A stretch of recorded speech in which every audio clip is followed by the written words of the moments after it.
从记事起，就只有这座山这2间茅屋1个老头。这18年，他被教会了许多乱七八糟的本事。夏末的山顶没有风，楚长生蹲在石墩上，一手捏着半只酱猪蹄，一手攥着一个破旧的布袋，袋口散开，里头塞着几件洗得发白的旧衣裳，一叠薄薄的钞票，还有一枚黑色原石，石面被打磨得极光，形状古怪，看不出用途。他就这么蹲着，一声不吭，眼睛盯着秦山。秦山站在茅屋门口，背对着他，盯着山下那一片混沌的白雾。他在山上住了整整18年。现在老头让他下山，去江州，有个姓苏的女人是你媳妇儿，你去当上门女婿。秦山沉默了大约10秒，转过身，认认真真的看了一眼这个把他养大的糟老头。你说清楚，我是哪只耳朵听见自己要娶媳妇了？2只，这事儿是我应下的。你出生那年，我出生那年，我还在吃奶。你那时候不吃奶了，都会跑了。但这不是重点，重点是老头子我答应过的事儿不能反悔。你是我徒弟，你给我下山，把媳妇儿娶了，明白不？秦山脚步稳如磐石，没有被推动丝毫，只是扭头看着他。那姑娘长什么样？比山下那个杀猪的老王嫂好看，比她年轻30岁，身段也好。就这水准，钱呢？袋里有120块，省着点用。下山，你的身世，你的仇，日后你会一点一点摸清楚。我能给你的都在这袋子里，还有这枚石头，好好收着，日后自然知道用处。现在先把媳妇儿娶了，别给我丢人。秦山没有再问，他接过布袋，斜挎在肩上，背对着茅屋，背对着老头，迈开步子往山路走去。走了20几步，从头到尾目视前方，连脖颈都没有偏转过哪怕1毫米。他没有回头。停在江州站的时候，站台上广播正在循环播报某个航班的延误通知。秦山背着那个洗白的布袋，混在涌动的人潮里走出出站口，在台阶上站定，抬头看了一眼。江州，华国东部最繁华的几座城市之一。老头下山前提过一嘴，口气像是介绍地图上的坐标，没有任何感情色彩。眼前这片景象确实说得上繁华，最后落在来来往往的女人身上，做了一个很认真的评估。老王嫂那宽阔如墙的结实后背，以及她挥舞杀猪刀报时青筋的粗壮手臂。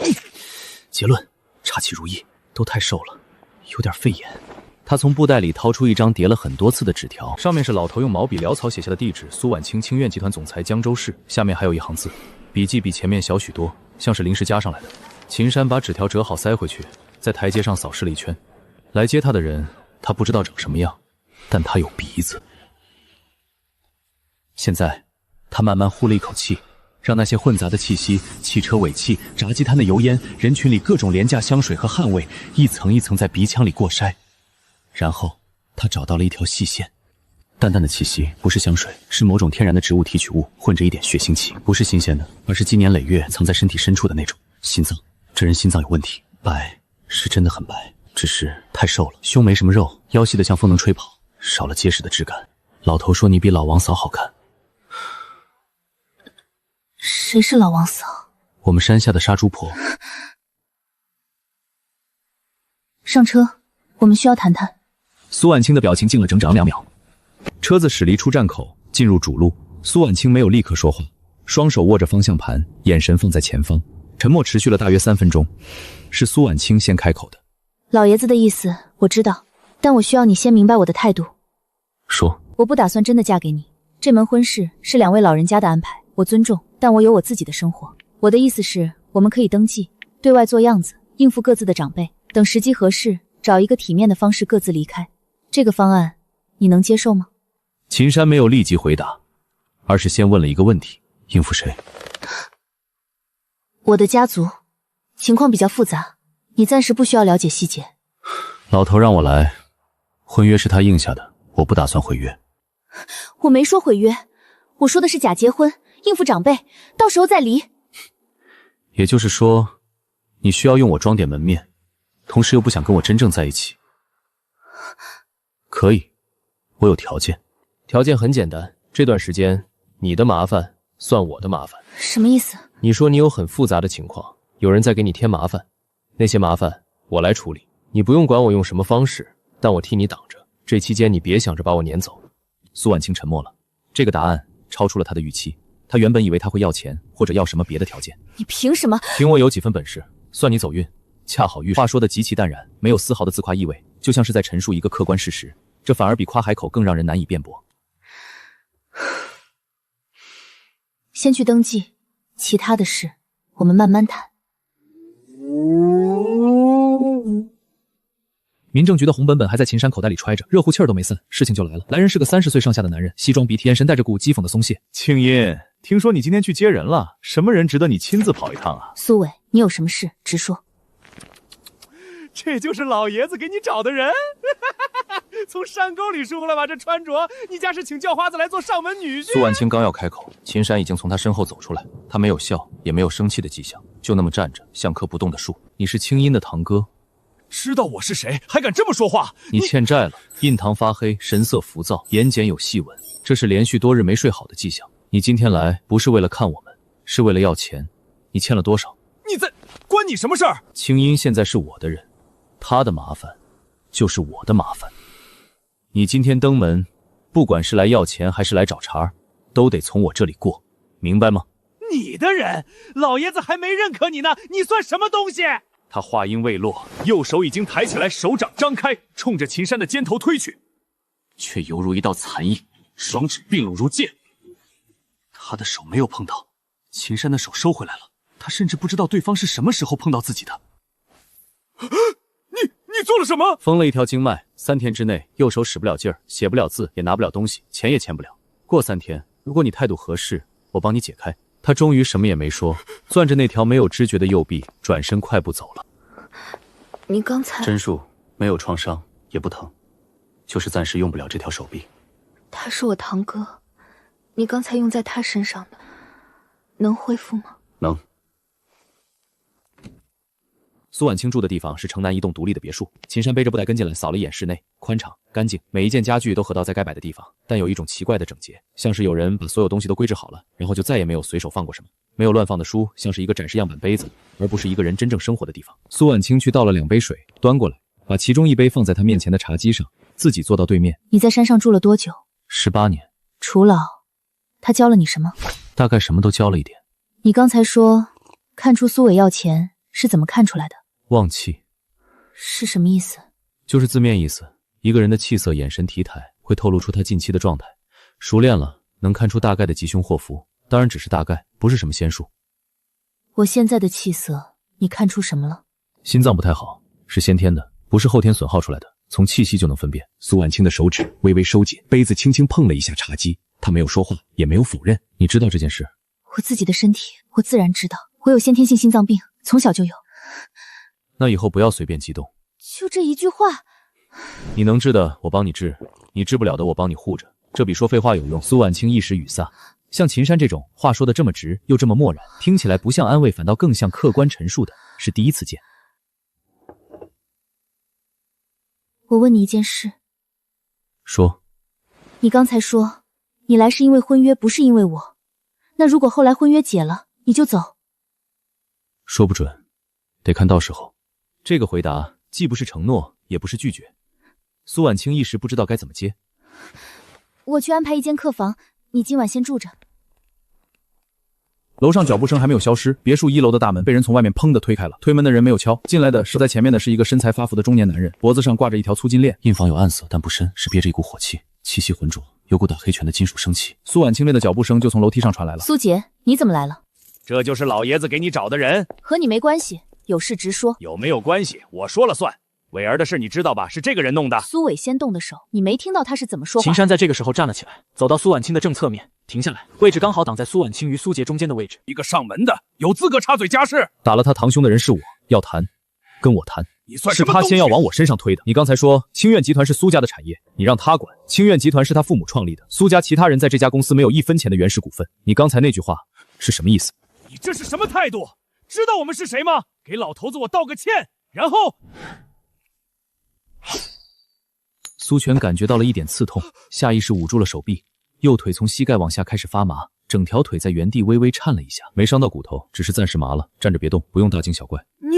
苏先生，你有3个选择：一，今天这事就此打住，当什么都没有发生；二，你继续要闹，我奉陪，但结果不一定好看；三，你现在就去报警，随便你选哪个，但在你选好之前，请别再对金英动声色。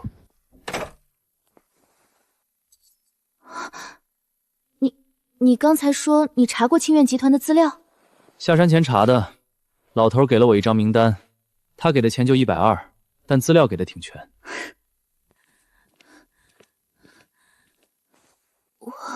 别说话，这个时候多一份力气都是在给心脏加重。你现在只需要放松。我还好。放松。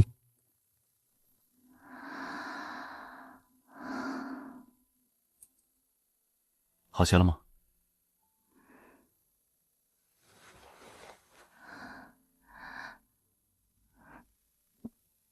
谢谢你。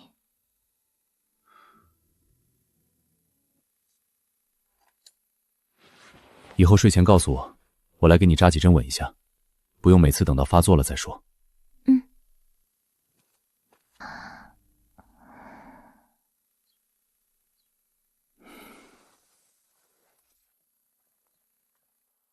你昨晚没有睡，你坐了一整晚的走廊。不困。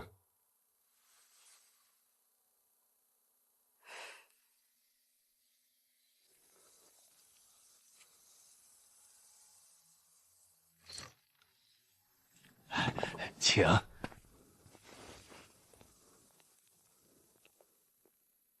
青音来了，来得正好。我这2天心里总是惦记着你。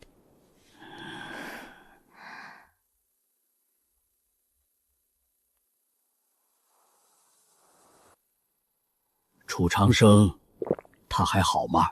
好。猪蹄吃得欢，棍子打得也准。还是那个样子，一点没变。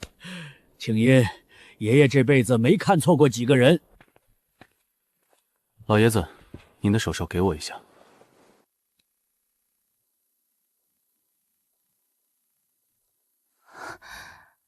怎么了？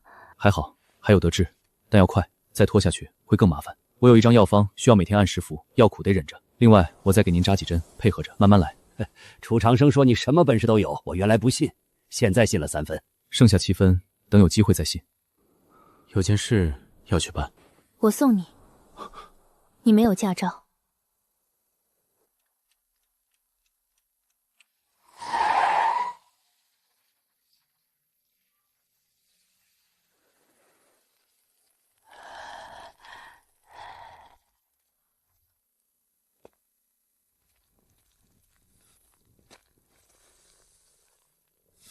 刘奶奶，你是？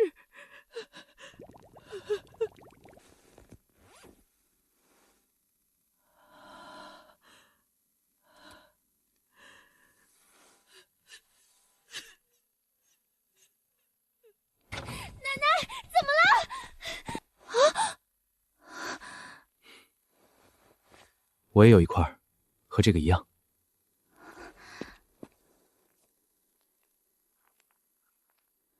你叫什么名字？秦山。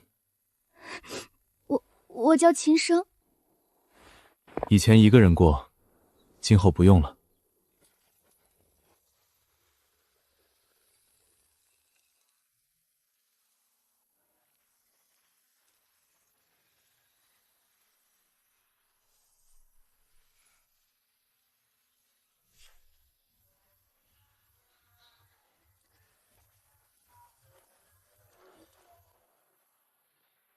老东西，保护费交不交？别提，别提！哪儿来的？找死！你们收这里的保护费，他昨天交过了，我见过他给你们的钱。今天你们再来，是食言。你管得着？赶紧滚！啊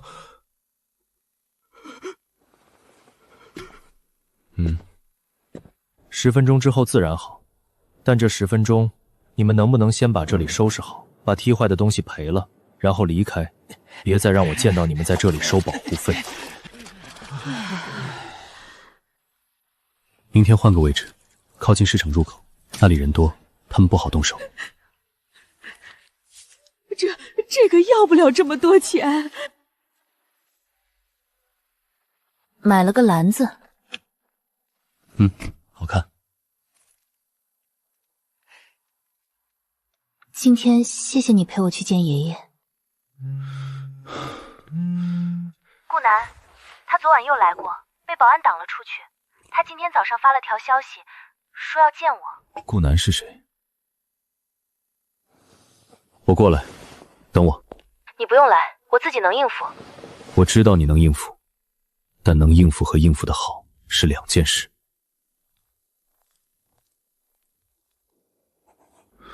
这个城市比山大，但不比山安静。你习惯了就好。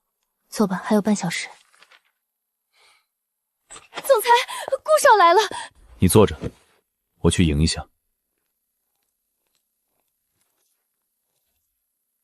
苏总裁呢？在里面。你有什么话先跟我说。秦山、苏婉清的人，你带6个人来，是打算谈什么？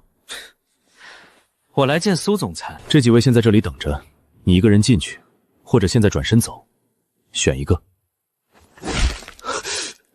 你练过？选哪个？顾少，我不想在苏总裁的公司里闹出动静，但如果你一定要，我奉陪。进去说话。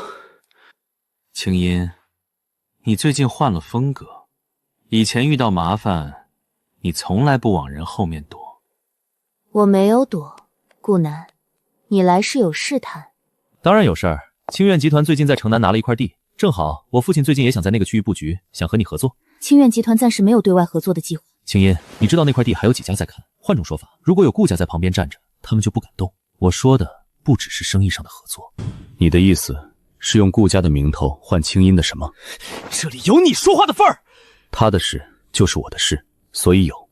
你刚才说不只是生意上的合作，是在绕着说什么？直接说清楚。江州有几个人敢这样跟我说话？我数了一下，大概比你以为的要多一些。你左手无名指有一道细纹，走向告诉我不是练武，是打游戏。你眉心的气色虚浮，睡眠差，这不是一个有根底的人该有的状态。顾南，你现在的底气大部分是你父亲给的。有意思，你是干什么的？清苑集团的工作人员。顾少，我们回到正题，你说的合作，苏总裁不感兴趣。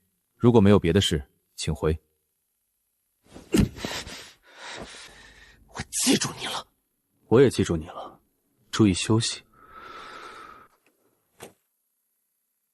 顾少今天遇到的那个人，你查过了？查了，叫秦山，来历很简单，从山里下来的，据说拜在一位叫楚长生的老人门下，现在是苏婉清的私人助理，最近刚到江州，此前无任何记录。楚长生这个名字我在什么地方听过？20年前有一个走江湖的奇人，在江州一带短暂出现过，道号奇妙，帮人解过几件旁人解不了的事，很快就消失了。坊间说这人姓楚，但这只是传言，没有实证。把顾南叫进来，我有几句话要问他。他说你的左手无名指有纹路，说你是打游戏留下的，准不准？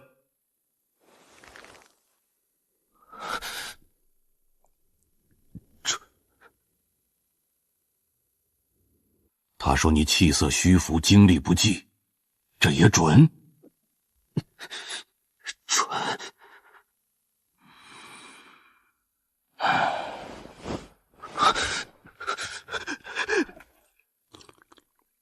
眼底深处冰冷的杀机与极致的审慎剧烈交织。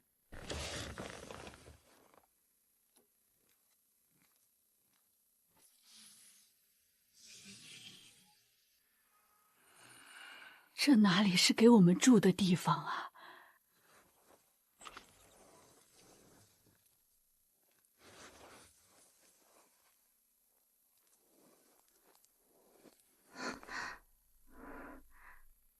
你是秦升，我叫苏婉清。我知道你，江州市清苑集团总裁。我在学校图书馆看过你的采访。你在哪里上学？成绩怎么样？江州二中高一，理科还好，语文作文不太行。老师说我写出来的东西太干，没有文采。文采是写出来的，不是天生的。多看书。哥，这里真的可以住吗？可以，放心住。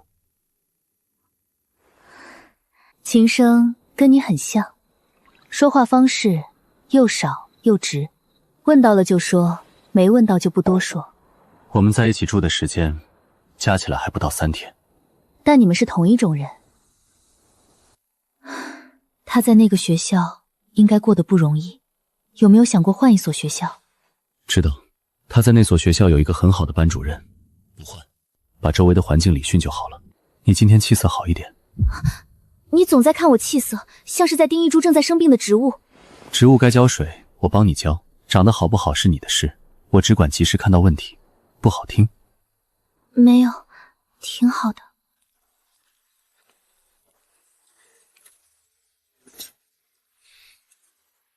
这个多少钱？5块。嘿嘿。你这里的货，有的味道和寻常五金不太一样。五金嘛，各种来源，味道有点不一样，很正常。是，但机器发动机里头的零件拆下来要通风很多天才能散气，你这还能闻出来，说明量不小，也没散多少天。没别的意思，只是觉得货好，下次有新货，给我留一声。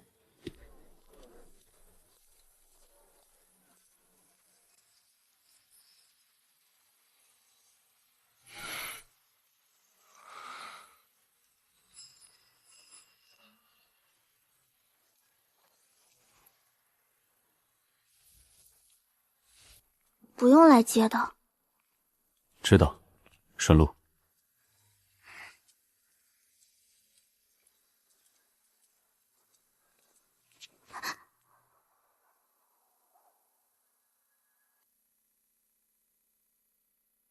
这事儿没完。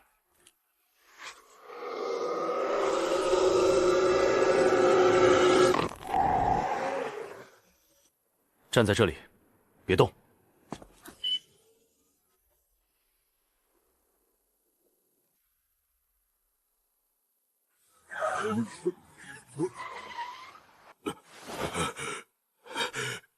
你刚才货车油路有问题，窜了一下，你靠边站比较好。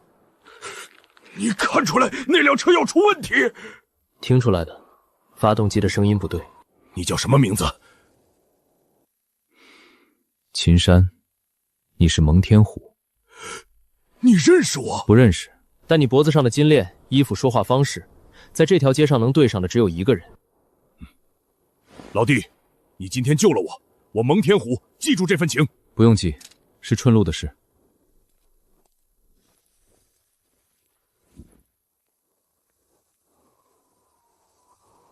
秦山，我在别墅，我不太好。哪里不舒服？不是心脏，是喝了什么。顾南今天约谈我去了，喝了一杯他给的茶，回来之后开始觉得不对，我现在很难受。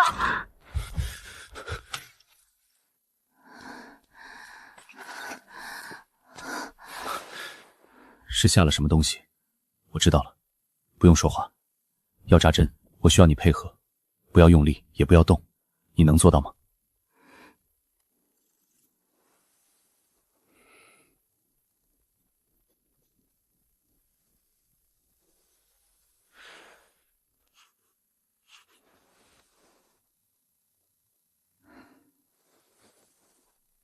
对不起，让你半夜跑来。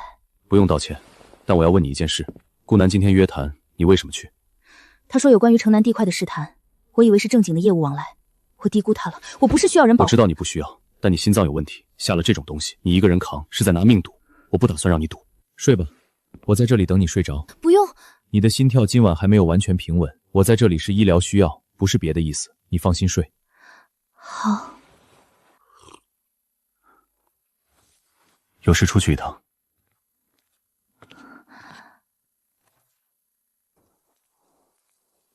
帮我通报一声，秦山来访，有事见顾秦洛。家主说，请进。昨晚顾南给苏婉晴的茶里下了东西，苏婉晴有心脏病，这种东西对她有危险。你来是要我给一个交代？是。另外，我想知道这件事顾家家主知不知情？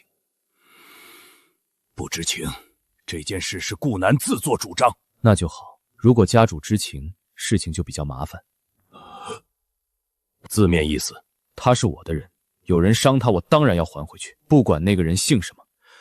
顾南那件事是他的错，我会处理。另外，你的师傅是不是楚长生？20年前曾经用道号7庙行走于江湖的那个人？你怎么知道这个名字？20年前，我欠过7庙道人一条命，这件事我一直记着。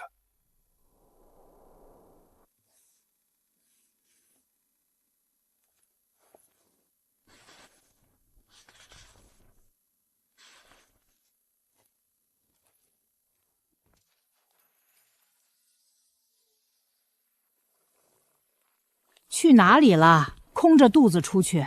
吃了路边的包子。奶奶，汤里放黄芪了吗？放了。你说要给京音那孩子补气的，我记着呢。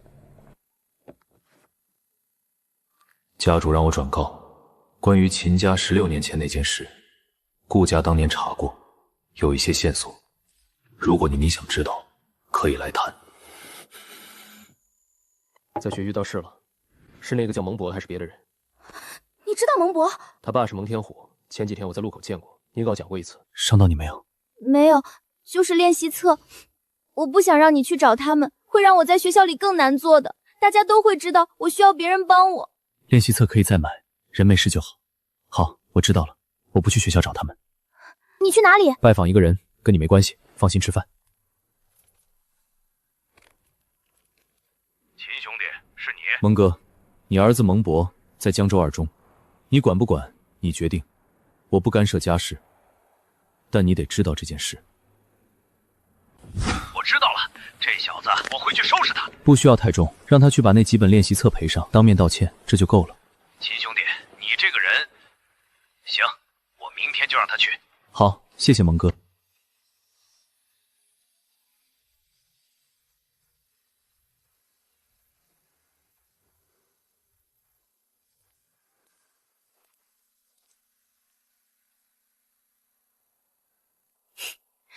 你那身打扮，陪我去见客户，会让人以为我把保洁员带来了。我觉得挺好。我不觉得。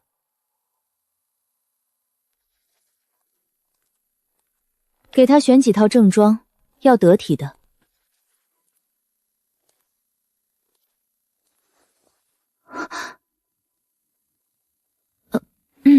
还行。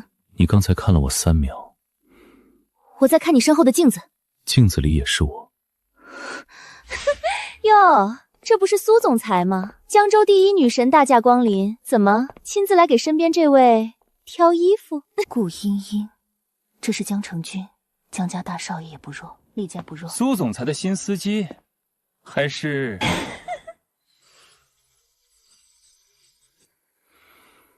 你最近准备出远门？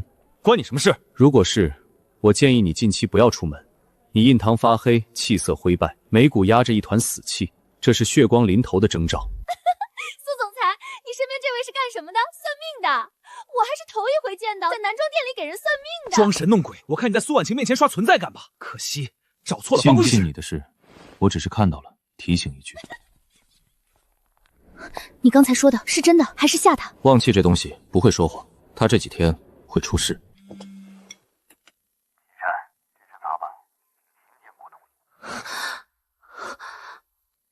江成军出事了。怎么了？今天下午他开车出门，在城东的高架上追尾了一辆水泥罐车，车头全毁，人送进了医院，听说断了一条腿，还有几根肋骨。还活着就好。你那天说的血光之灾，3、5天内印在他身上。这种事真的能算出来？不是算，是看。一个人将要遇到的吉凶会提前在他的气色上留下痕迹，熟练了就能看出来。那我呢？你看我的气色看到了什么？你的气色这几天比刚见面时好，主要是心脏稳住了，气血上来了一点，眉宇间的那团郁气也散了一些。还有呢？还有，你最近遇到了一件你以为会很糟，但其实会往好的方向去的事。什么事？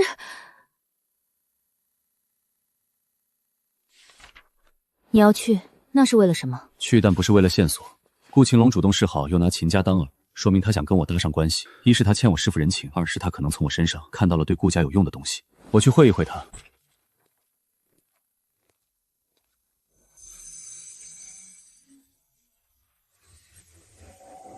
秦先生，请坐。请帖上说有秦家的线索，我洗耳恭听。秦先生这手相术神奇，不知道能不能也帮我顾家看一看最近的运势如何？二爷想知道的不是顾家的运势，是你自己。秦先生说笑了，你眉宇有郁结之气，压着一桩你想做但下不了决心的事，对你有好处，但风险很大。秦先生，玩笑开得太大了。16年前秦家被灭门那时，当年所有的线索都指向一个新姓家族。江州城里确实还有一个陈家，但是我当年也查过，那个陈家没有这个能力。什么意思？灭一个秦家，惊动了整个江州，能在一夜之间连根拔起，又把线索抹得干干净净的势力，陈家根本做不到。所以是被推出来顶罪的。是，真正动手的人把陈家当成了挡箭牌。为什么告诉我这些？20年前，七庙道人救过我一命，这份人情我一直没有机会还。现在他徒弟回来了，我能帮的会帮。好，这份情我记下了。如果能继续帮我查真凶，将来你顾家有用得着我的地方，我也不会推。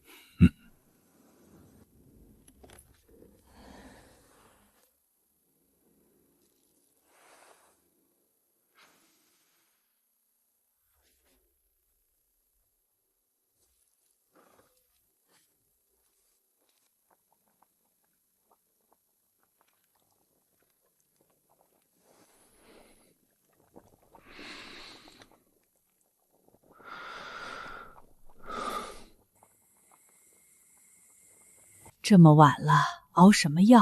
给苏老爷子和苏婉清补身子的。奶奶，你怎么起来了？上了年纪，较浅。你这孩子对别人都这么上心，对自己呢？我没事，我身体好。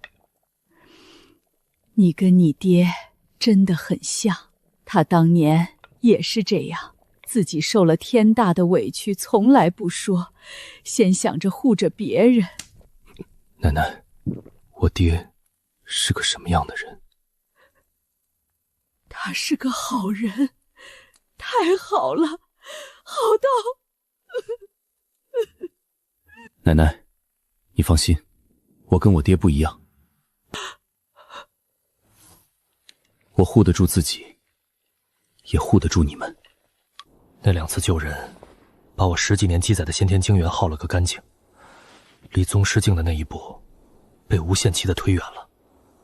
如果遇到真正的强敌，现在这个状态未必够。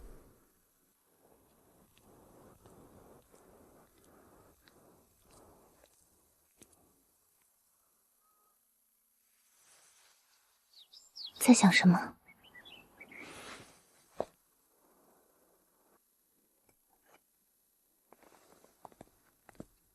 没什么。你最近好像有心事。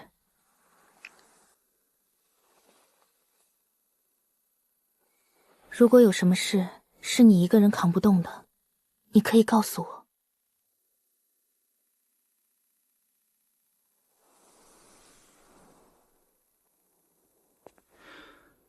我以为你只想跟我演戏，1年之后各走各的。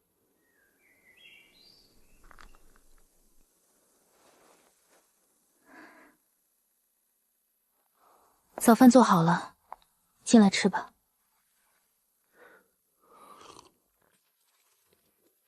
我找苏婉清，你是谁？让她出来。她不在，去公司了。你是苏家的人。苏征，他四叔，你又是什么人？他的人，有事可以跟我说。原来你就是那个上门女婿，正好我有几句话想单独跟你聊聊，方便吗？聊，进来吧。小伙子，我看你是个明白人，我就直说了，你跟青青的这桩婚事，其实对你来说不是什么好事。哦，青青那孩子身子骨不好，她有心脏病，随时都可能。你跟着她图什么呢？一个随时会没的人。这里头有1000万，你拿着，离开青音，我再给你介绍个好的，比守着她强多了。你说呢？青音如果离开了你们苏家的庇护，你们就能拿到清苑集团，对吧？我不知道你在说什么。你们一直打清苑集团的主意，现在有我护着，你们拿不到，所以你来劝我离开他。你想清楚，我是好言相劝，你如果不识抬举，我离开青音之后，你们就能继续欺负他，逼他交出清苑集团，对吗？还有，回去告诉你们苏家所有人，谁要是再敢动青音，不管是明着来还是暗着来，我都不会客气。你会后悔的。会不会后悔是我的事，现在，请你离开。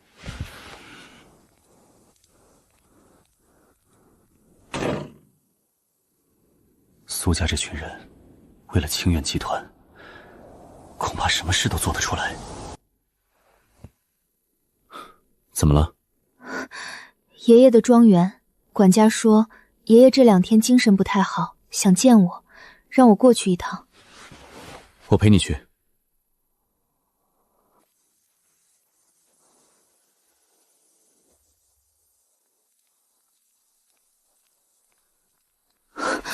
林乐苑，你怎么在这里？这就是你的那位上门女婿？你是青音的姐姐，苏静兰，青音的姐姐。爷爷在里面等你，进去吧。你身上有武者的气息。你也是，而且比我想象的强。青音来了，这几天身体怎么样？好多了，爷爷。秦山每天给我调理。秦山，过来陪我说说话。你的精元是不是空了？为了救青音，用掉了。你说什么？救我用掉了什么？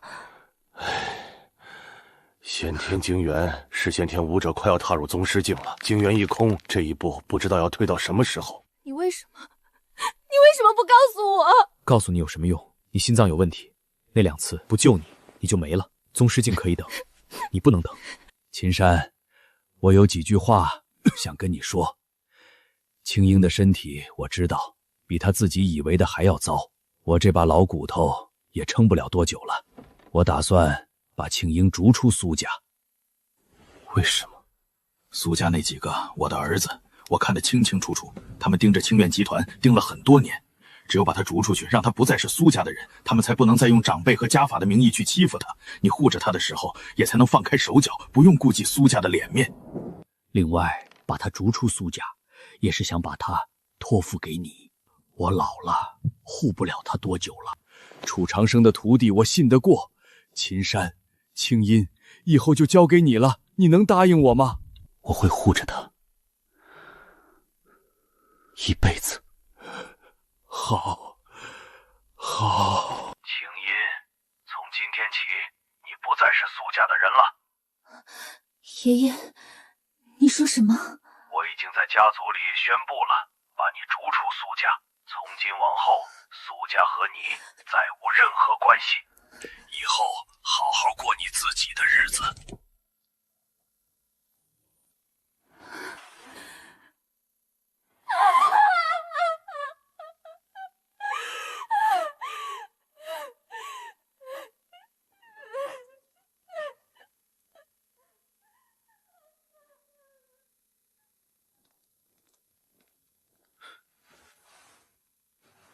哭吧，哭出来，好受一点。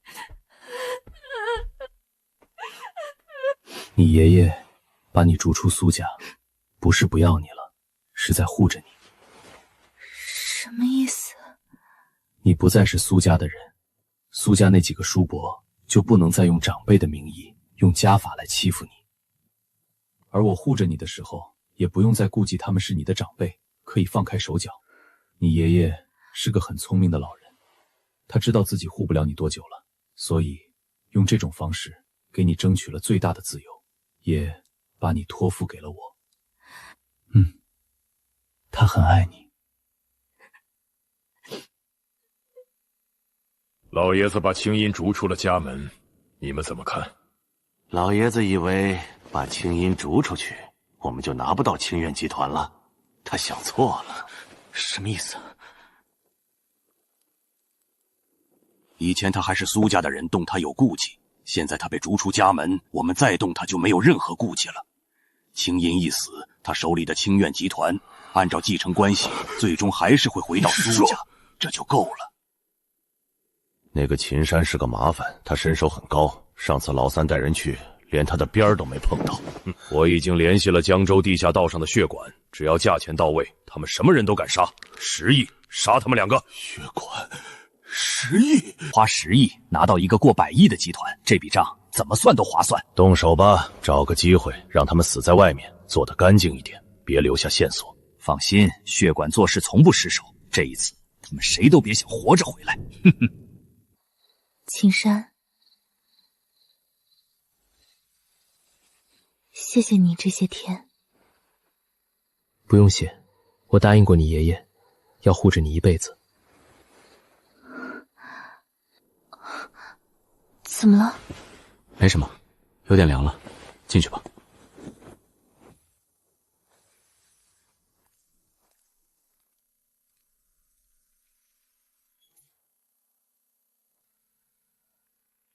城南楼盘那边出了点事，工地的一台设备坏了，供货商在郊外的仓库有现货，我得过去走一趟，签字验收一下，顺便看看现场。我陪你去，我在山里长大的。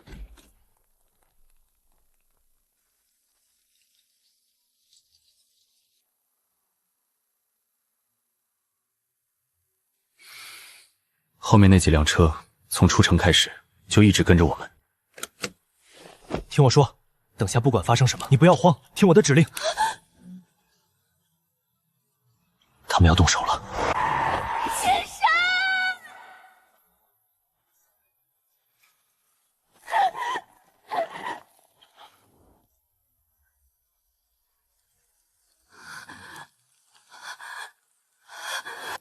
我的车，他们真的想杀我们。跟我走，别回头。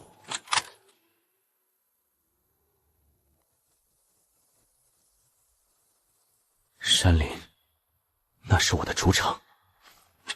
跟紧我！站住！开枪！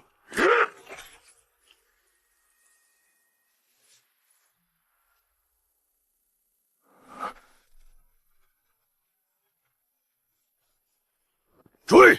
分散包抄，目标受了伤，跑不远。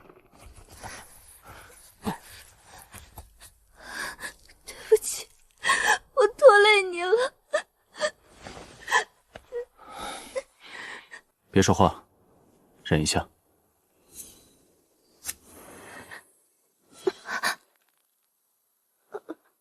刚才那种钻心的疼痛竟然完全消失了。现在能走吗？听好，你藏在这里，不要出声，不要动，不管听到什么，都不要出来。你呢？我去会会他们。这片林子是我的地盘，他们进来是送命的。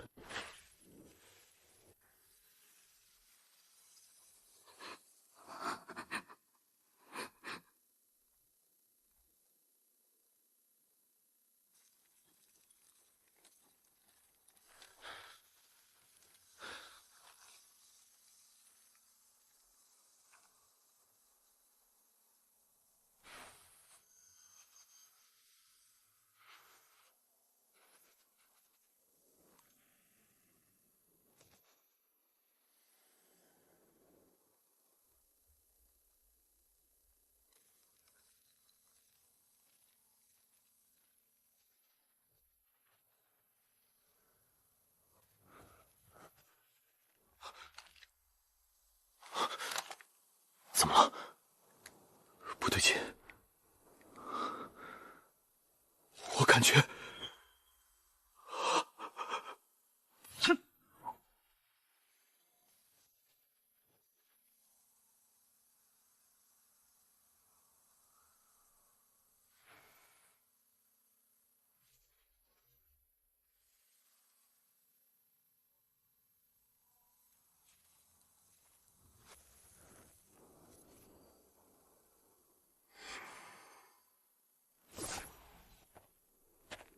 4个了。一组报告位置。2组。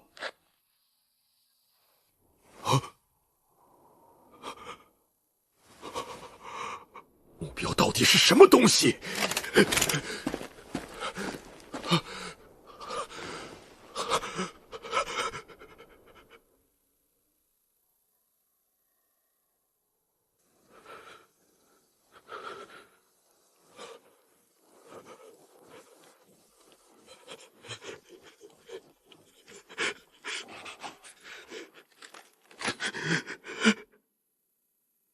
有种出来，跟我正面打！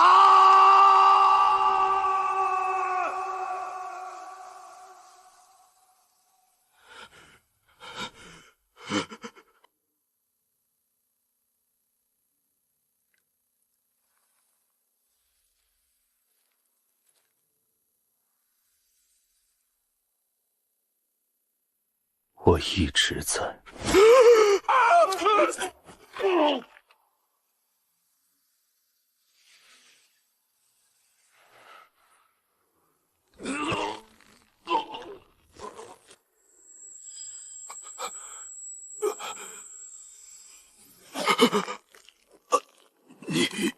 你是武者，先天。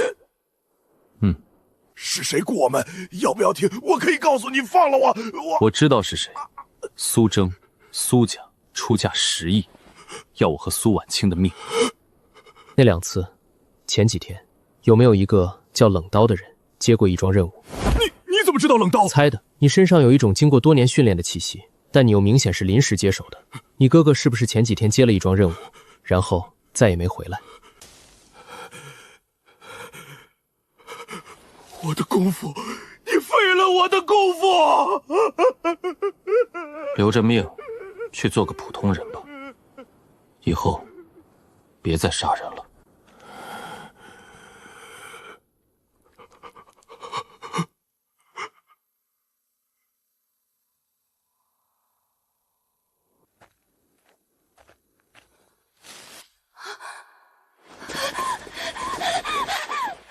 你没事？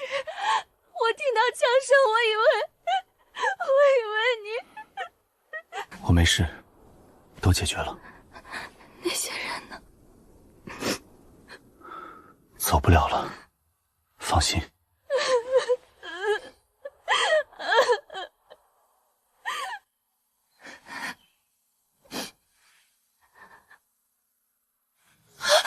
你受伤了？小伤，擦破点皮。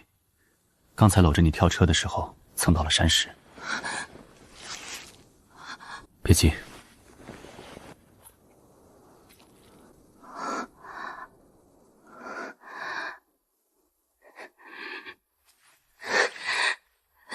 青山是苏家的人，对不对？是他们雇人来杀我们的。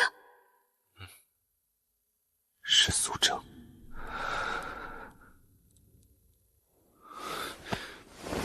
别难过，你还有我，还有爷爷，还有秦生和刘奶奶。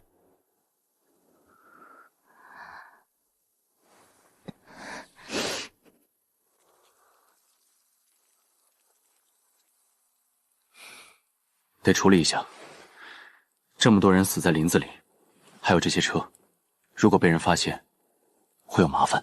报警吗？不行，我杀了人，虽然是正当防卫，但林子里10几具尸体，加上你这辆烧掉的车，牵扯太大，会很麻烦。而且苏家在背后，警方未必查得到他们头上，反而可能把我们绕进去。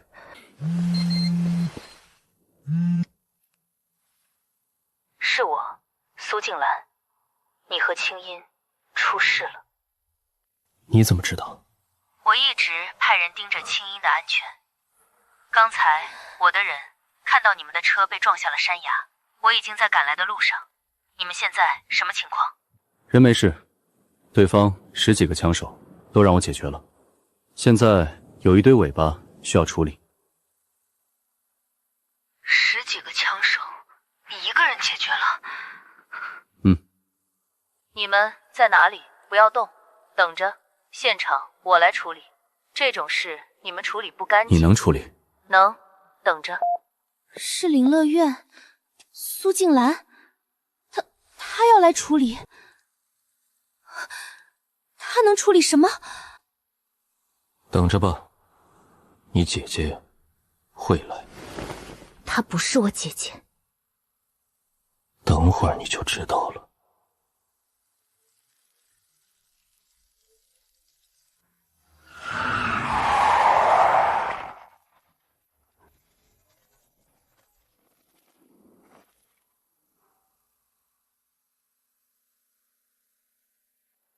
林子里的人全部清理，压下的车残骸处理掉，所有的痕迹、弹壳、血迹、轮胎胎印全部抹除。这条路上的监控我已经让人处理了，2个小时内这里要恢复成什么都没发生过的样子。是。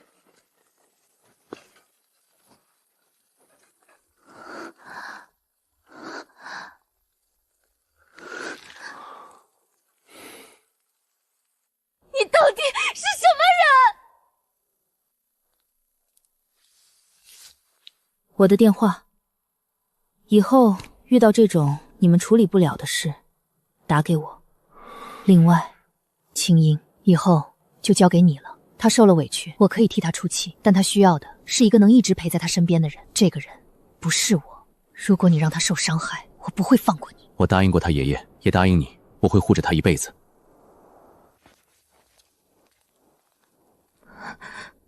为什么要帮我？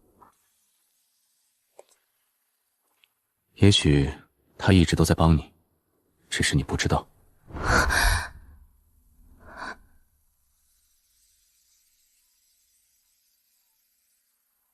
龙煞虎，江州地下世界的一个大佬，黑白通吃，手段狠辣。江州有句话叫宁惹豪门，莫惹龙煞虎。他看上了城南那块地，这段时间一直派人去工地闹事。今天去工地就是因为这个？是，项目经理打电话说龙煞虎的人又去闹了，打伤了几个工人，我得过去看看。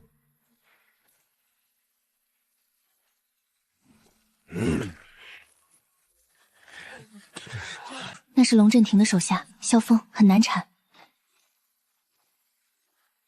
苏总裁，大驾光临啊！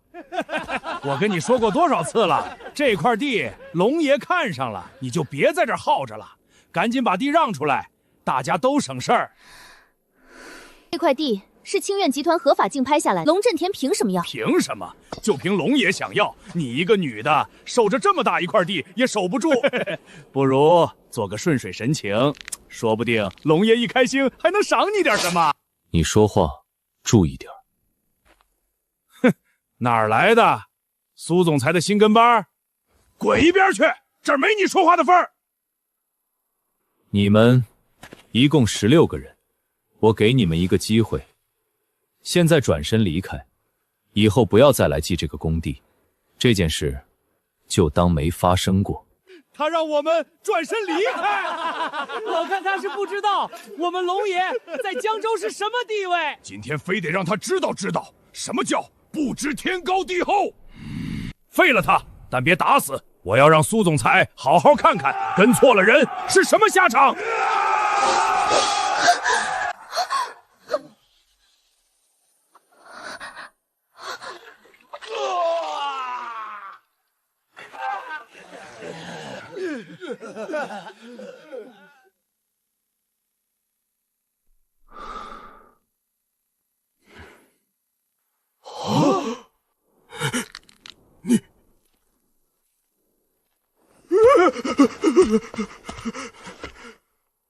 我刚才给过你机会，你没要。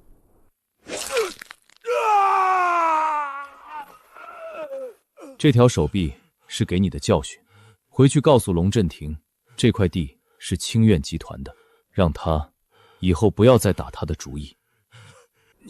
你知道你得罪的是谁吗？龙爷绝不会放过你的。我知道我得罪的是谁，我也希望他能来见我。你们龙爷如果聪明，应该会想和苏总裁谈一谈。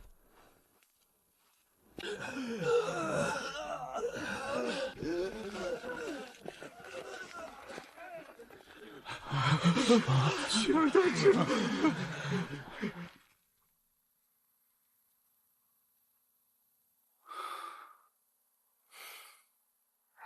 你这样是不是得罪龙震庭得罪的太狠了？放心，龙震庭如果是个聪明人，接下来他会来找你谈。怎么谈？摸清楚我的底细之前，他不会贸然动手，他会想见一见我到底是什么人。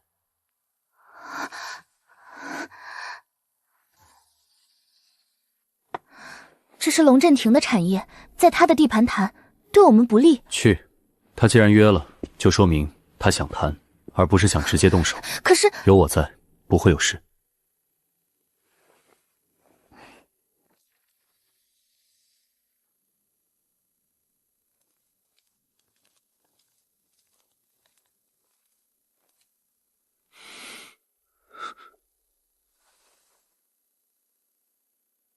这位就是昨天把萧峰打断手的那位。我是龙妖莲，龙震庭是我爸。你旁边这位是用毒的。小友好眼力，老夫古王区区薄技，竟能被小友一眼看穿。坐吧，既然来了，先吃个饭，边吃边谈。你刚吃过，这些你就别吃了。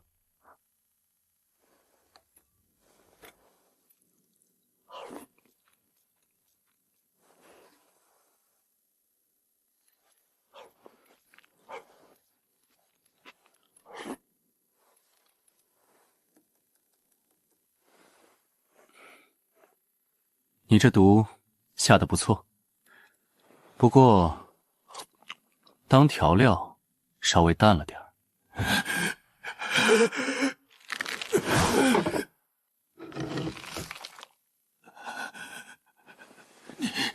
你知道这毒是什么？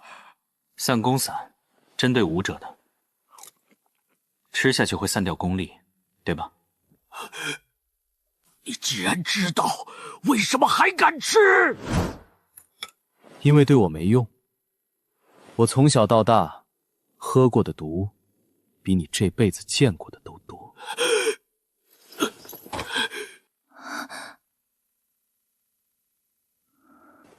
师父，他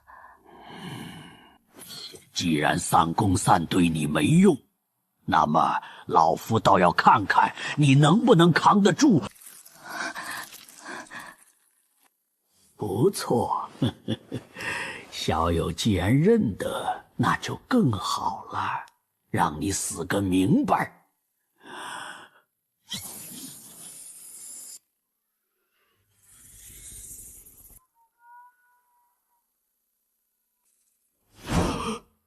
你也会空虫之术？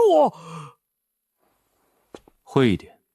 不可能，你不可能比老夫更精通空虫之术。既然你不肯收手，那就别怪我毁了你这些宝贝了。住手！住手！百毒针，重者必死！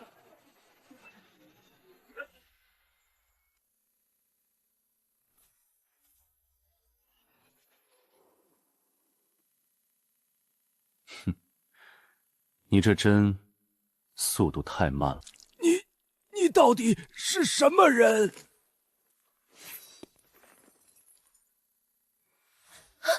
龙妖莲，你父亲什么时候到？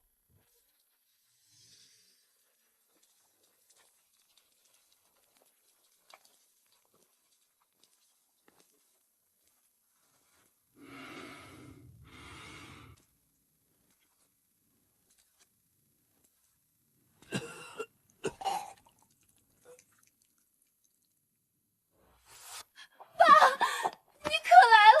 这个人，他把古王师傅的毒虫全毁了，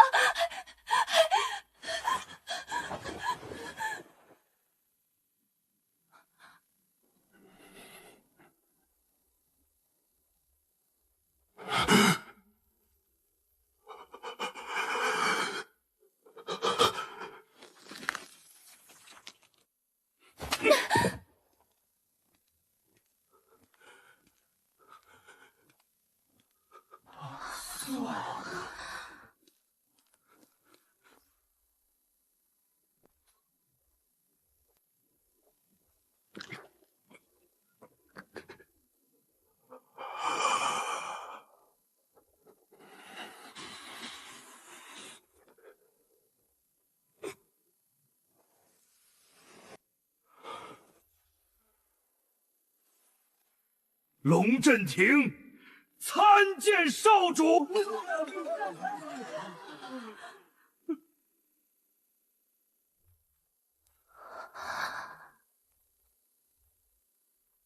你认错人了吧？没有，少主脖子上带着信物。信物？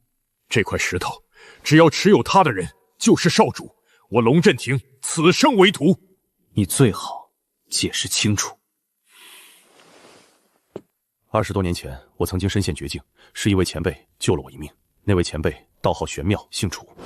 我为报恩，愿此生为仆。但那位前辈没有让我跟随，而是用一种特殊的手法打磨了这块黑石，告诉我日后谁持有这块石头，谁就是我的少主，让我向少主效忠。你说这块石头是我师父打磨的，你有什么证据？少主如果不信，这块石头其实是一个机关，上面有7个孔洞，只要用细针依次插入这7个孔洞，石头就会发生变化，化作一柄小剑。少主可以一试。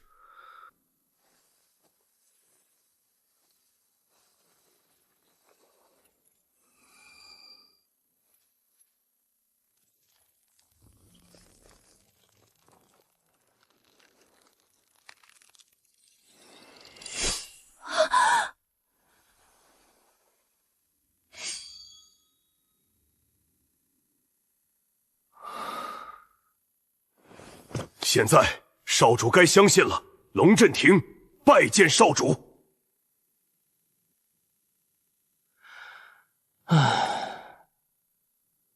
等等，先起来说话。权衡收下这个江州霸主，对未来运筹有大计。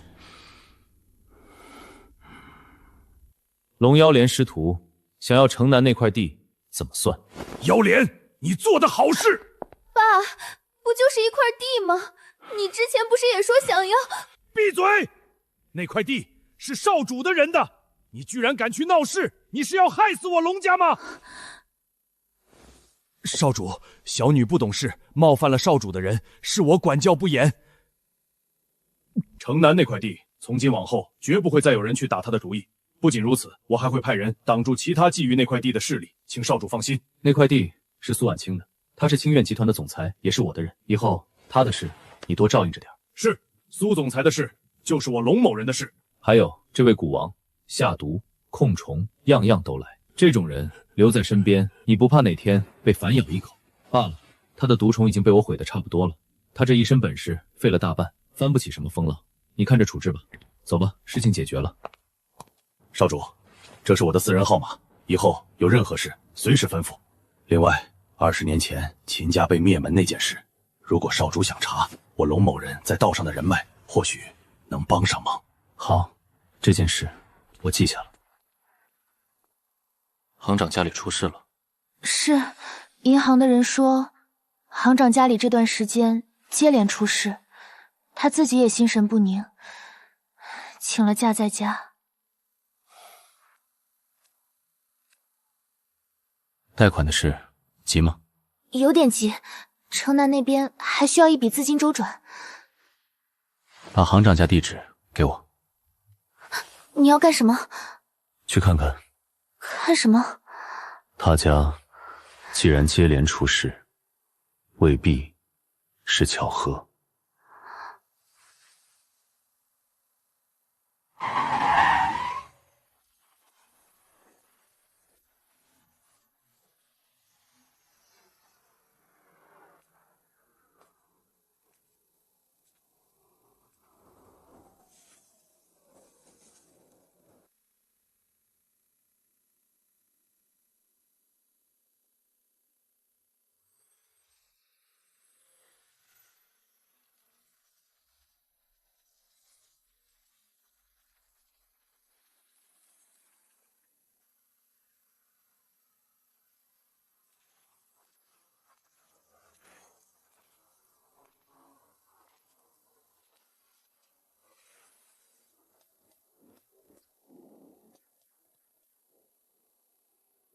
我是清苑集团的人，想找郑行长谈点事。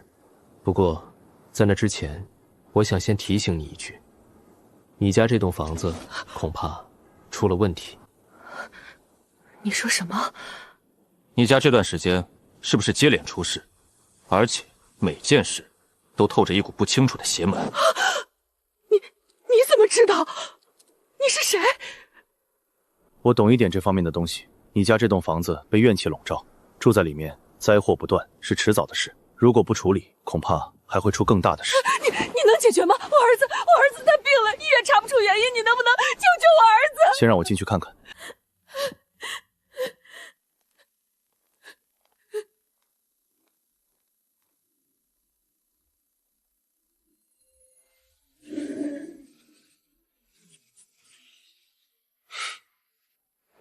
这盆仙人掌什么时候搬来的？这盆仙人掌放在这里有1年多了吧？是别人送的，怎么了？是不是自从这盆仙人掌搬来之后，你们家就开始接连出事？就是这盆仙人掌摔断了腿，然后各种倒霉事接二连三。我的天，这只是一盆仙人掌啊！仙人掌只是仙人掌，但这个木盆的土里埋着的东西就不一定是什么了。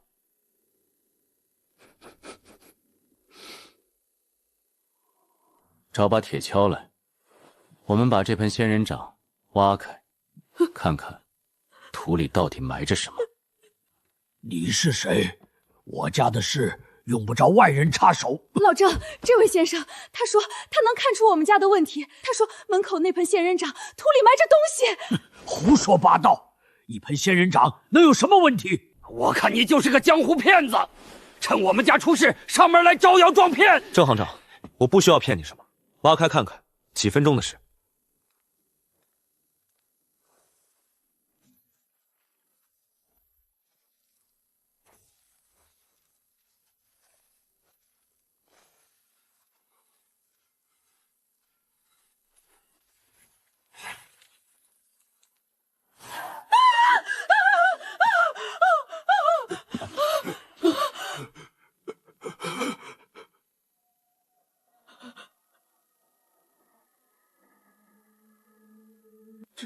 这怎么可能？我家门口怎么会埋着一具婴儿的尸骨？我们和一具尸骨共同生活了1年多。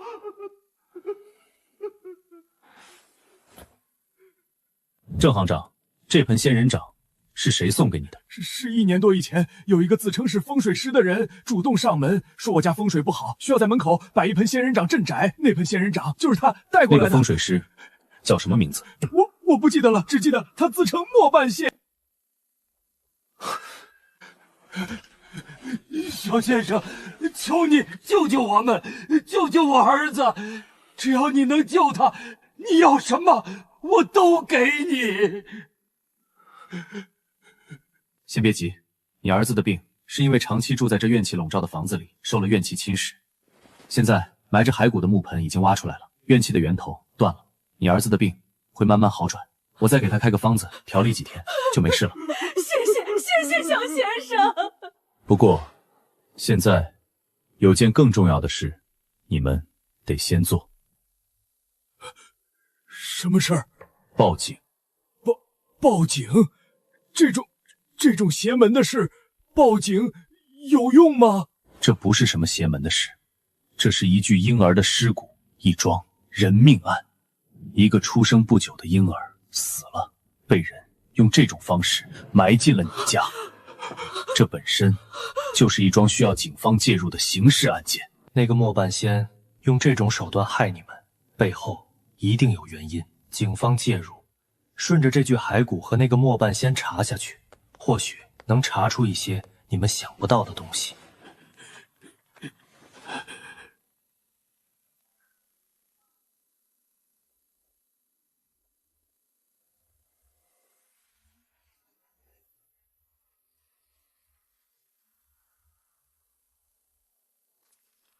是你？这不，秦先生，怎么哪里有事哪里就有你？巧合。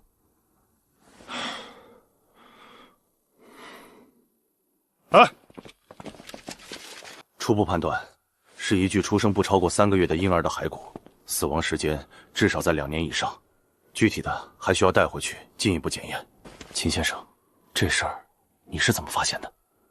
郑行长家接连出事，我来看看，无意中闻到了门口那盆仙人掌的土里有股不对的味道，就让他们挖开看了看。那个送仙人掌的末半仙，你们能查到吗？我们会顺着查。这种用婴儿尸骨害人的案子性质很恶劣，队里会重视。我想拜托你一件事，如果查到那个末半仙的背景，方便的话，能不能告诉我一声？你对这个末半仙有兴趣？算是吧，我总觉得这个人不简单。不过这案子牵扯到人命，你最好别乱查，交给我们处理。郑行长家的事解决了？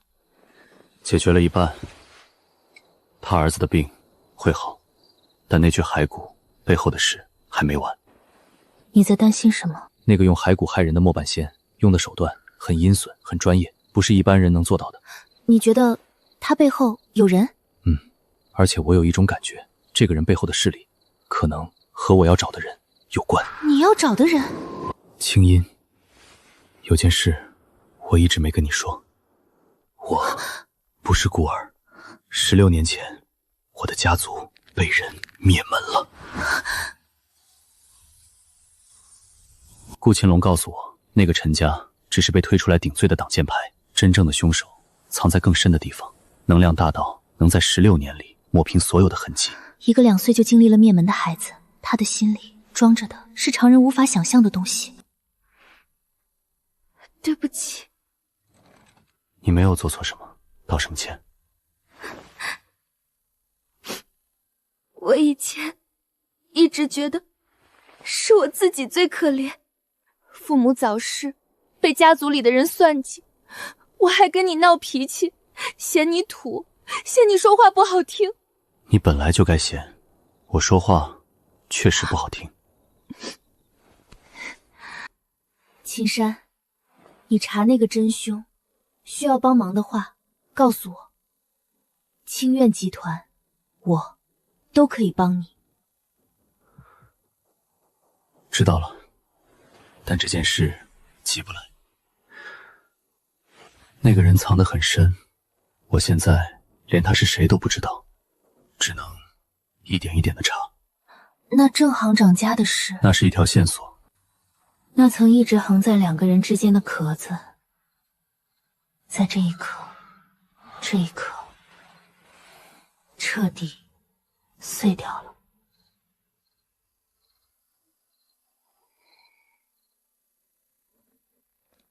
江州最大的药店是哪一家？清风堂是江州医道圣手，它的产业药材最全，品质也不错。医道圣手，江州乃至整个江南省有名的中医，据说没有他治不好的，很多豪门上族都请他看过病。他在医道这一行的地位非常高，没人敢得罪。没有他治不好的病，这话太满了。你不信？医道一途博大精深，没有人敢说自己什么病都能治。敢这么说的，要么是吹牛，要么是还没遇到他治不了的病。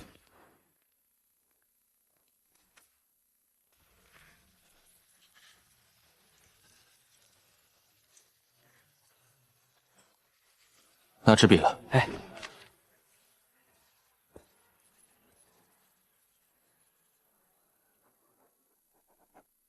照着这个给我抓4副。所有药材都要最好的，价钱不是问题。先生，您这方子药材也太多了，而且，先生，您这方子恐怕有问题。哦，什么问题？这方子里有好几味药材，药性是相冲的，比如这个，还有这个。如果按这个方子抓药煎服，会出大事的，甚至会出人命。你只看到了药性相冲，却没看到这些相冲的药性是怎么被中和的。中和？这方子你看不懂是正常的。去，把你们这里最懂行的人叫来。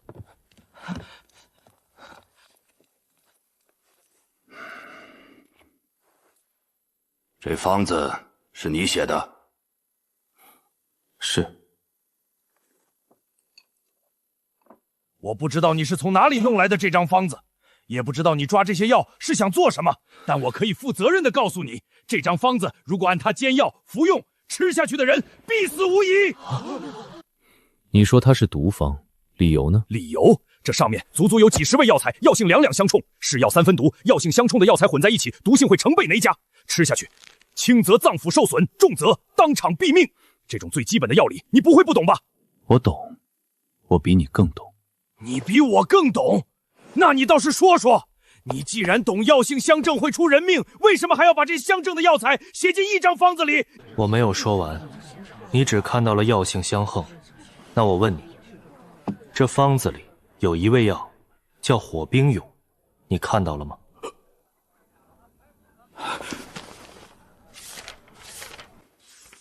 火冰涌，看到了。这味药药性平和，温补身体，但是它和那几味相冲的药材有什么关系？关系大了。火冰涌药性平和，可以作为药引调和诸药。那几味看似相锋的药材配上火冰涌，相逢的药性不仅会被中和，还会相互激发，让整副药的药效成倍提升。这叫以冲解和，相反相成。什么事儿？吵吵嚷嚷的。师傅，这位先生拿来一张方子，我看有些问题。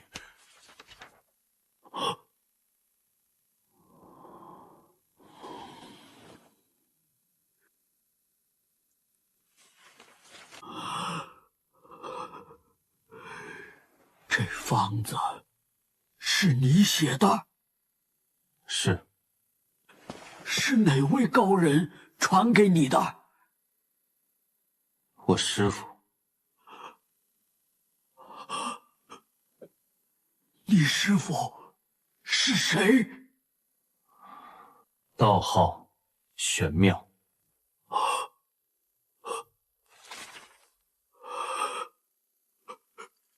玄妙道人姓楚。你认识我师父？老朽见过这位小友，请问玄妙前辈，他老人家可还安好？我师父挺好的，每天吃着猪蹄，喝着小酒，活得有滋有味。还是当年那个样子，分毫未变。唉。20年前，老朽的医术遇到了一道瓶颈，苦思多年不得其解。是玄妙前辈路过江州，点拨了老朽3句话，当年还点拨过这位医道圣手，老朽才得以突破，从此医术大进。没有玄妙前辈当年那3句话，就没有今天的江峰。这份恩情，老朽一直记在心里。可惜玄妙前辈点拨完飘然而去，没想到今日竟能见到前辈的高徒。刚才那张方子，老朽看确实看穿出了一冲风合的妙处，但是老朽有一事不明，想向小友请教。你说，那方子里共有98味药材，但老朽看来看去，总觉得似乎还差了一味最关键的主药，不知道老朽是不是看错了？你没看错，这方子的确还差一味主药。敢问是哪一味？江老，这方子是我师父毕生心血所凝，那味主药是方子的核心。是老朽冒昧了，一张好方子是医者的命根子，理应保密，是老朽唐突了。江老，我今天来是抓药的，给一位长辈调理身体，麻烦你照着方子把药给我配齐，主要我自己有，不用你们的。好，小友放心，老朽亲自给你配药，所有药材都用清风堂最好的。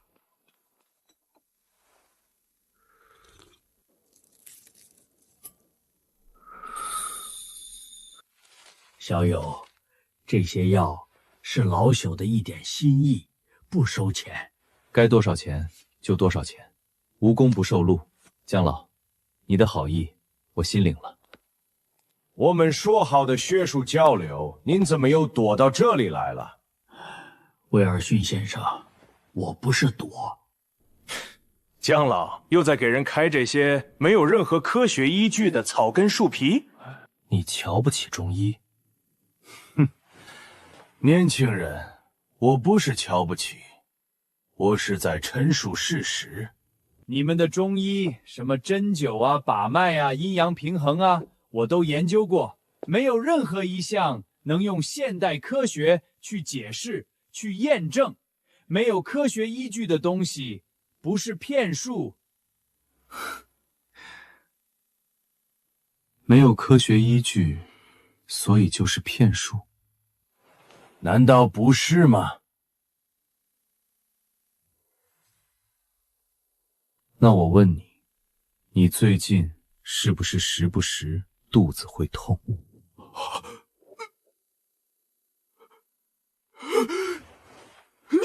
你怎么知道？我还知道你这肚子痛，去医院用你们最先进的仪器查了很多次，却什么都查不出来，对不对？你是怎么知道的？你调查过我？我用得着调查你？望闻问辍是中医的基本功。你脸色蜡黄，气血看似丰盈，却有日渐亏竭的征兆。再加上你说话时下意识的会用手按一下右下风的位置，综合起来就能看出你腹部有问题。你们的仪器查不出来，是因为你这病不是器质性的病变，而是你的肠道里有一条寄生虫。寄生虫不可能，我做过粪便检查，没有发现任何虫卵。普通的寄生虫会留下虫卵，但你肠道里的这一条比较特殊，它很狡猾。你说我肚子里有虫，空口无凭，我不信。你不信？那好，我让你信。你想干什么？给你治病，用你最瞧不起的针灸。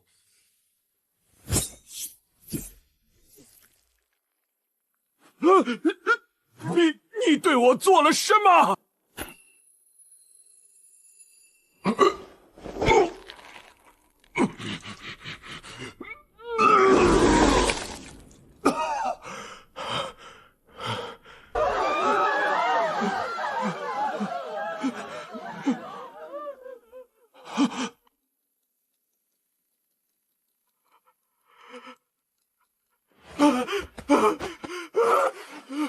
先生，我错了，中医不是骗术，求您收我为徒。你起来，我不收徒。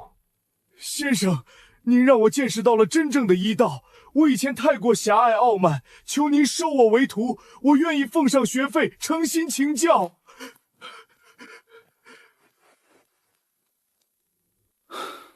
我不收徒，那条虫子吐出来，你以后就不会再腹痛了。至于拜师的事，免谈。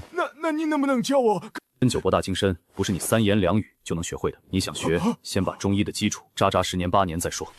江老，药我拿走了，多谢。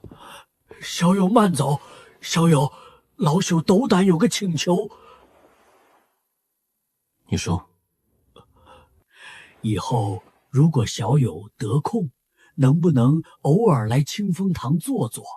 老朽在医道上还有许多困惑，想向小友请教。有空的话会来。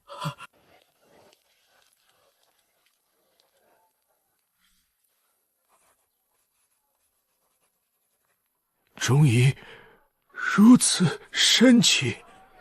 苏家那几个叔辈雇凶失败之后，似乎暂时收敛了，没有再有新的动作。但这只是暴风雨前的平缓，那个隐藏的真凶，更是像一根刺，扎在他心里。秦先生，郑行长家那个案子有进展了。那个莫半仙查到了，但是情况有点不对劲。怎么说？那个莫半仙儿真名叫莫怀山，是个混了很多年的江湖骗子。按理说就是个上不了台面的小角色，但是我们去抓他的时候，发现他已经死了。死了？死在他自己租的房子里，现场伪装成煤气中毒。但是法医验尸发现，他是被人用一种很罕见的毒毒死的。死亡时间就在我们去抓他的前一天晚上。也就是说，在你们查到他之前。是，秦先生，这个案子越来越不简单了。这名涉案人员疑点重重，诸多细节不合常理，我们还未来得及审讯，他便意外出事了。这意味着那个躲在背后的人反应极快，行事果决，而且对安保机构的动向了如指掌。我对毒略懂一些，也许能看出点什么。行，我想办法把检验报告弄一份给你。但是，秦先生，这个案子水很深，你千万小心。这份关于莫怀山中毒身亡的毒物检验报告，详细列出了从莫怀山体内检测出的各种成分。法医说的没错，这种毒很罕见。它不是单一毒物，而是由多种本身并不致命的成分混合而成。这些成分混合在一起，就会产生是一种极其霸道的，能在短时间内让人脏腑衰竭而死的剧毒。而且，这种毒无色无味，中毒后的症状和煤气中毒极为相似，极难被发现。这种以多种无毒之物混合成剧毒的下毒手法，我在哪里见过？师父当年教我辨毒时提过一个极其古老阴暗的流派，用寻常之物调配剧毒，杀人于无形。师父说，这个流派传承隐秘，行事诡谲，江湖上已经很多年没有他们踪迹了。而现在，莫怀山恰恰就是死于这种毒。如果我的判断没错，躲在莫怀山背后的，绝不是江州寻常势力，那是一个传承隐秘、精通邪术与毒术的神秘流派。这种能量，这种行事的风格，能在一夜之间把秦家连根拔起，又把所有线索都抹得干干净净。真凶的能量大到超乎想象，一夜灭门抹出痕迹，杀人灭口，剧毒无形。这两件事背后的行事风格，那种阴损隐秘的特性，惊人的相似。16年了，灭掉我秦家的真凶，藏在这座城市的角落里，从未露出过一丝痕迹。而现在，因为那一盆埋着骸骨的仙人掌，我终于第一次触碰到了那只手露出的一丝极淡的痕迹。16年的复仇之路，终有第一个清晰的方向。清苑集团的几笔贷款被银行提前抽走了，还有2家原本谈好的合作方，今天上午同时通知我暂停合作。苏家做的？应该是。雇凶伤人，他们没成功，现在改用商业手段了。他们在金融圈商界经营了几10年的人脉，要卡死清苑集团的资金链太容易了。很严重。城南那个楼盘是清苑集团的全部身家，工程进行到一半最缺钱的时候被人这么一掐，如果资金链断了，工程停摆，前期投入的所有钱都会打水漂，到时候清苑集团就完了。需要多少钱？不是钱的问题，就算你弄来钱填上这个窟窿，苏家在商界的人脉还在，他们可以一次次的用同样的手段逼我。今天卡贷款，明天断合作，后天搅黄招标，这种事是没有尽头的。除非什么？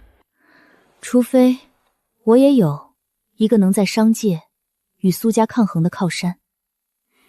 你姐姐苏静兰，她不是我姐姐，而且她怎么可能帮我？青音，你有没有想过，你这个姐姐到底是干什么的？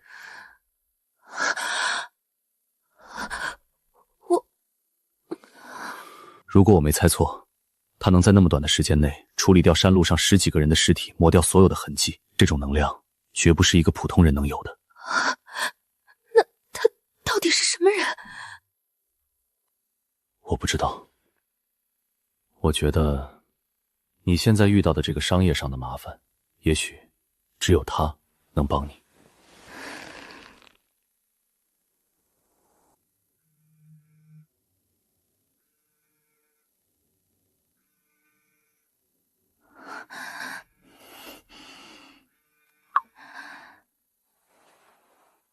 喂，清苑集团的资金链问题我已经知道了，被抽走的几笔贷款我让人重新接上了。那2家暂停合作的公司明天会主动来找你恢复合作。另外，苏明、苏杰、苏征他们在商界用来对付你的那几条线我都掐断了，以后他们想用商业手段对付你没那么容易了。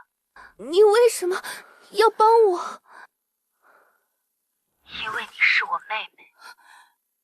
你少来！你要是真把我当妹妹，上大学的时候你为什么要那样对我？你为什么要抢走我所有的朋友，让我在所有人面前抬不起头？你为什么？林青音，有些事你现在不明白，以后你会明白的。我不想明白，我只想到你为什么？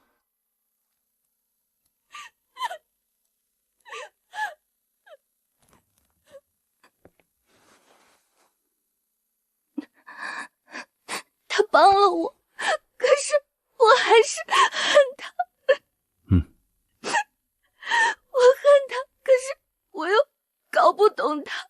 我不知道，但我觉得你现在遇到的这个商业上的麻烦，也许只有他能帮你。